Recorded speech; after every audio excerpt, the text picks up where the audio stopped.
प्रणाम साथियों, राधे राधे, जय श्री राम। कैसे हैं आप सब? आशा करता हूँ पूर्णतः स्वस्थ और प्रसन्न होंगे, भगवान की भक्ति में मस्त होंगे। ऐसी ही मैं परमात्मा से कामना करता हूँ।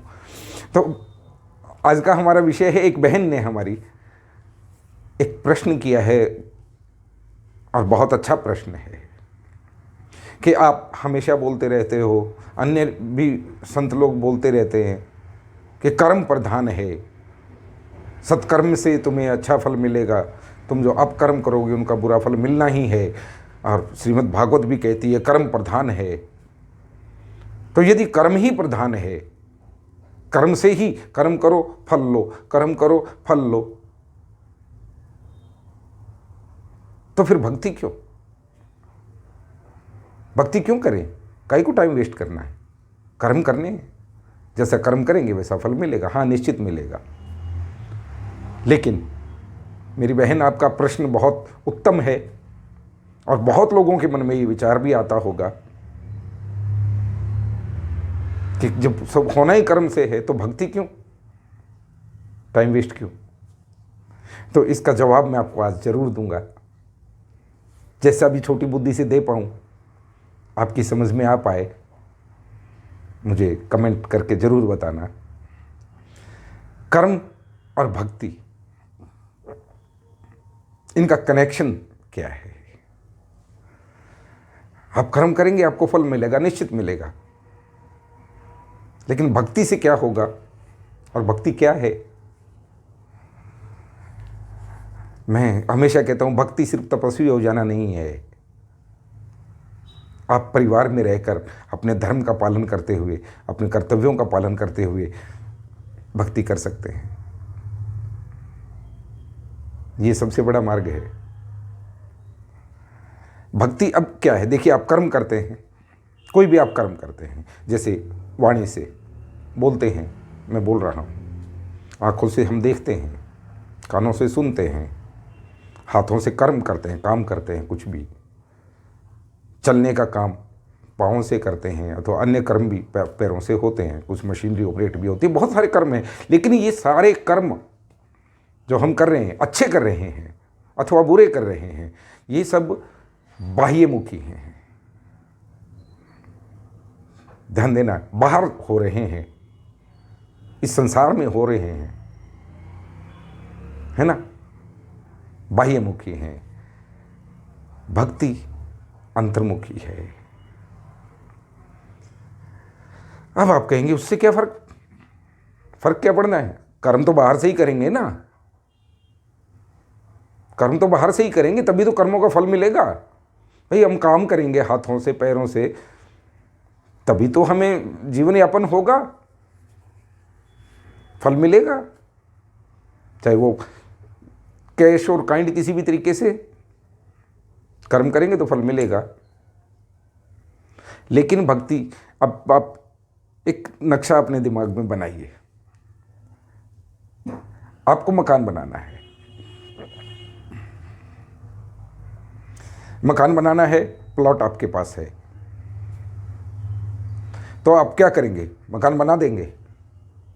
उससे पहले कोई प्रक्रिया नहीं होगी, बहुत लंबी प्रक्रिया चलती है मकान बनाने से पहले।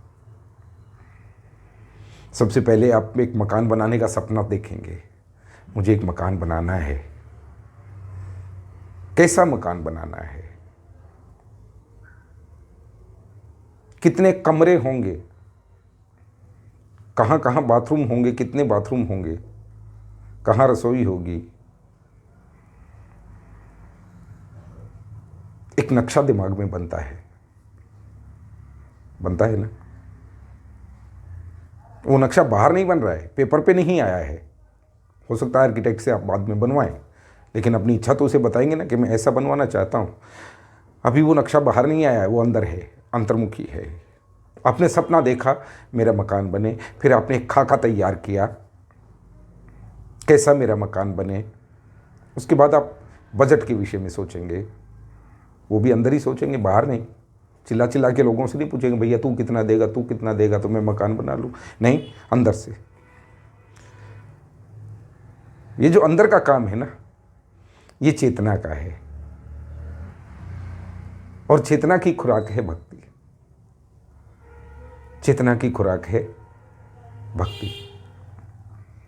भाई अंदर कोई तो है, कुछ तो है, इस अवचेतन मन में कुछ तो है जो सोच रहा है, जो उस क्रिया को क्रियान्वित करने के लिए आपको प्रेरित कर रहा है। उसका नाम है भक्ति। अब आप अंदर से ही गलत सोचेंगे, मकान बनाना है, अथवा कोई निर्णय ही नहीं लेंगे, फैसला ही नहीं लिया, बन जाएगा? नहीं बनेगा। बाह्य कार्य तभी होते हैं जब प्रेरणा अंदर से आती है। दो खिलाड़ी आपस में लड़ते हैं, जैसे बॉक्सिंग प्लेयर्स हैं, अथवा कुश्ती के लिए पहलवान हैं, वो अपना खेल खेलते हैं, लड़ते हैं। 2-4 वार सामने वाले के सहने के बाद अंदर से आप एक निर्णय लेते हैं कि इसका दांव, इसका वार मेरे कहाँ तक आ रहा है, कहाँ तक पहुँच पा रहा है, और अब मुझे क्या निर्णय लेना चाहिए कि मैं इससे जीत पाऊँ, मात ना खाऊँ। आप निर्णय लेते हैं सामने वाले की गतिविधियाँ देखकर, अंदर बोलकर नहीं, बाह्यमुखी कर्म करके नहीं, अंदर से आपने निर्णय लिया और आप एक्शन करते हैं। एक्शन करते हैं तो आप जीतते हैं। निर्णय तो कहीं अंदर से आया, वो है भक्ति। उस चेतना को जागृत करना। आप निर्णय ही नहीं लेंगे। एक उदाहरण और देता हूं मैं आपको। स्वामी रामकृष्ण परमहंस, एक बड़ा नाम है, स्वामी रामकृष्ण परमहंस माँ दक्षिणेश्वरी काली के अनन्य भक्त कहे जाते हैं। कहते हैं वो माता से बात करते थे, माता उन्हें जवाब देती थी, लीलाएं करते थे। तो एक दिन रामकृष्ण परमहंस बड़े सरल थे, आंखें बंद की तो उन्हें माँ के दर्शन होते थे, आंखें खोली तो फिर एक दिन माँ से बोले, माँ जब मैं आंखें बंद करता हूँ मुझे तुम दिखाई देती हो, और जब मैं आंखें खोलता हूँ तो ये बाहर का संसार दिखाई देता है, तुम बाहर क्यों नहीं दिखाई देती हो? तो माँ ने जवाब दिया कि जब तुम आंखें बंद करते हो तो मैं तुम्हें दिखाई देती हूँ, क्योंकि उस समय तुम अंतर्मुखी हो, अंतर में देख रहे हो, और जब तुम बाहर देख रहे हो तो इस संसार को देख रहे हो, इस संसार के चराचर में मैं ही तो व्याप्त हूं, तुम मेरा दूसरा रूप देख रहे हो। अब आप चाहे किसी भी भगवान को मानते हो, ये उदाहरण माता काली को लेकर दिया, आप राम जी को माने चाहे कृष्ण जी को माने, चराचर में व्याप्त तो वही है।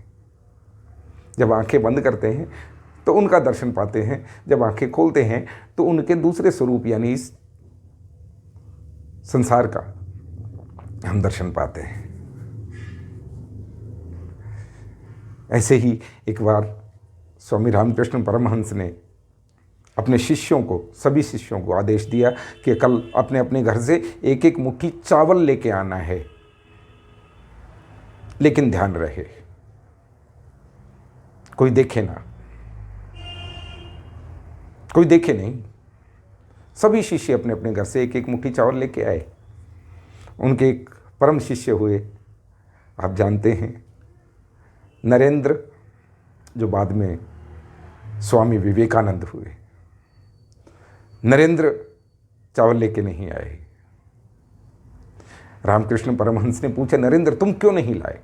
गुरुजी आपका आदेश था कि आपको चावल लेके आने हैं, लेकिन कोई देखे ना।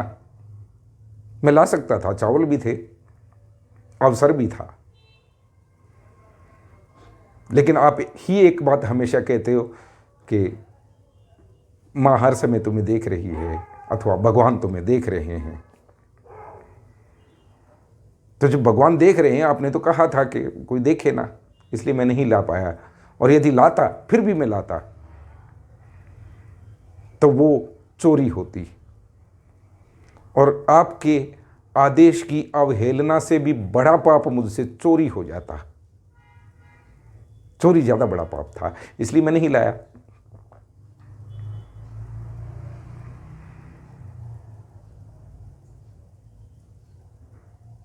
यानी उनके हृदय में एक बात घर कर गई है, ये भक्ति है अंदर की, अवचेतन मन की, कि कोई देख रहा है। अब आप ही सोचो, एक कमरे में, इसी कमरे में हम अंदाज़ा लगाएं, आप सब बैठे हैं, हम बैठे हैं, और चारों तरफ सीसीटीवी कैमराज लगा दिए जाएं, और आपसे एक ही बात कही जाए, कुछ भी हरकत करो। यदि कैमरे नहीं हैं और आपको कोई नहीं देख रहा, आप कुछ भी उल्टी सीधी हरकत कर सकते हैं, कुछ भी बोल सकते हैं, कुछ भी कर सकते हैं, एक दूसरे को मार सकते हैं, छेड़ सकते हैं, शरारत कर सकते हैं, कुछ भी कर सकते हैं। लेकिन यदि चारों तरफ सीसीटीवी कैमराज हैं और कह दिया कि हरकतें करो, आप नहीं करोगे। उल्टी सीधी तो नहीं करोगे, जो करोगे सीधी ही करोगे। चेष्टा करोगे तो सीधी करोगे, क्योंकि आपको एक एहसास रहेगा कि कोई देख रहा है। अब ये बात उनके अवचेतन मन में भक्ति के कारण उत्पन्न हो गई। अब वो चाहे भारत में रहें, अमेरिका में रहें, इंग्लैंड में रहें, कहीं भी रहें, क्या वो कोई बुरा कर्म कर पाएंगे? नहीं कर पाएंगे। जो भी कर्म करेंगे अच्छा ही करेंगे, सत्कर्म ही करेंगे। सत्कर्म करेंगे तो फल भी अच्छा ही मिलेगा। इसका नाम है भक्ति। इसलिए भक्ति करने को कहा जाता है। इसलिए भक्ति से आपका अंतर्मन शुद्ध होगा, तो शुद्ध अंतर्मन से आप शुद्ध निर्णय ले पाएंगे, शुद्ध कर्म कर पाएंगे। ये है भक्ति का महत्व। मेरी बात आपको कैसी लगी मुझे ज़रूर बताना। यदि किसी को मुझसे कोई नाराज़गी है तो भी कहें, अपना बालक समझकर क्षमा कर दें। और अच्छी लगी तो लाइक करें, शेयर करें, कमेंट करें, मुझे सलाह दें, मेरा हौसला बढ़ाएं। यही तो मैं चाहता हूँ कि मैं आपके बीच रहूँ, जितने दिन हूँ, उसके बाद भी रहूँ। सोशल मीडिया पे तो रहूँगा। राधे राधे। जय श्री कृष्ण, जय श्री राम।